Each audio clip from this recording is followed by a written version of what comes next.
شروع اللہ کے نام سے جو بڑا مہربان نہایت رحم والا ہے۔ جو چیز آسمانوں میں ہے اور جو چیز زمین میں ہے سب خدا کی تسبیح کرتی ہے، اسی کی سچی بادشاہی ہے اور اسی کی تعریف لامتناہی ہے اور وہ ہر چیز پر قادر ہے۔ وہی تو ہے جس نے تم کو پیدا کیا، پھر کوئی تم میں کافر ہے اور کوئی مومن، اور جو کچھ تم کرتے ہو خدا اس کو دیکھتا ہے۔ اسی نے آسمانوں اور زمین کو مبنی بر حکمت پیدا کیا، اور اسی نے تمہاری صورتیں بنائیں اور صورتیں بھی پاکیزہ بنائیں، اور اسی کی طرف تمہیں لوٹ کر جانا ہے۔ جو کچھ آسمانوں اور زمین میں ہے وہ سب جانتا ہے، اور جو کچھ تم چھپا کر کرتے ہو اور جو کھلم کھلا کرتے ہو اس سے بھی آگاہ ہے، اور خدا دل کے بھیدوں سے واقف ہے۔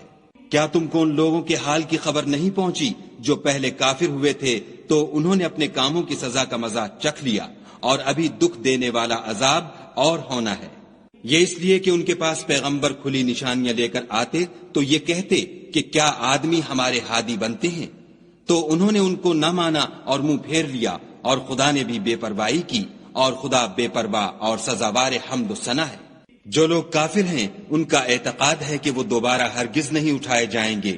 کہہ دو کہ ہاں ہاں میرے پروردگار کی قسم تم ضرور اٹھائے جاؤ گے، پھر جو جو کام تم کرتے رہے ہو وہ تمہیں بتائے جائیں گے، اور یہ بات خدا کو آسان ہے۔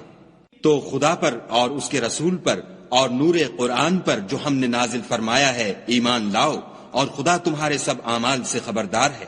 جس دن وہ تم کو اکٹھا ہونے یعنی قیامت کے دن اکٹھا کرے گا وہ نقصان اٹھانے کا دن ہے، اور جو شخص خدا پر ایمان لائے اور نیک عمل کرے وہ اس سے اس کی برائیاں دور کر دے گا، اور باغ بہشت میں جن کے نیچے نہریں بہ رہی ہیں داخل کرے گا، ہمیشہ ان میں رہیں گے، یہ بڑی کامیابی ہے۔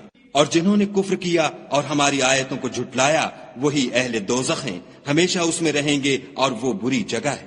کوئی مصیبت نازل نہیں ہوتی مگر خدا کے حکم سے، اور جو شخص خدا پر ایمان لاتا ہے وہ اس کے دل کو ہدایت دیتا ہے، اور خدا ہر چیز سے باخبر ہے۔ اور خدا کی اطاعت کرو اور اس کے رسول کی اطاعت کرو۔ اگر تم منہ پھیر لوگے تو ہمارے پیغمبر کے ذمے تو صرف پیغام کا کھول کھول کر پہنچا دینا ہے۔ خدا جو معبود برحق ہے اس کے سوا کوئی عبادت کے لائق نہیں، تو مومنوں کو چاہیے کہ خدا ہی پر بھروسہ رکھیں۔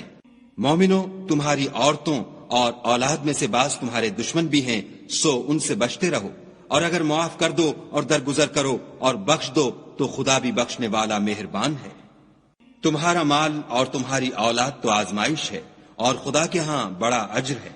سو جہاں تک ہو سکے خدا سے ڈرو، اور اس کے احکام کو سنو اور اس کے فرما بردار رہو، اور اس کی راہ میں خرچ کرو، یہ تمہارے حق میں بہتر ہے۔ اور جو شخص طبیعت کے بخل سے بچا دیا گیا تو ایسے ہی لوگ راہ پانے والے ہیں۔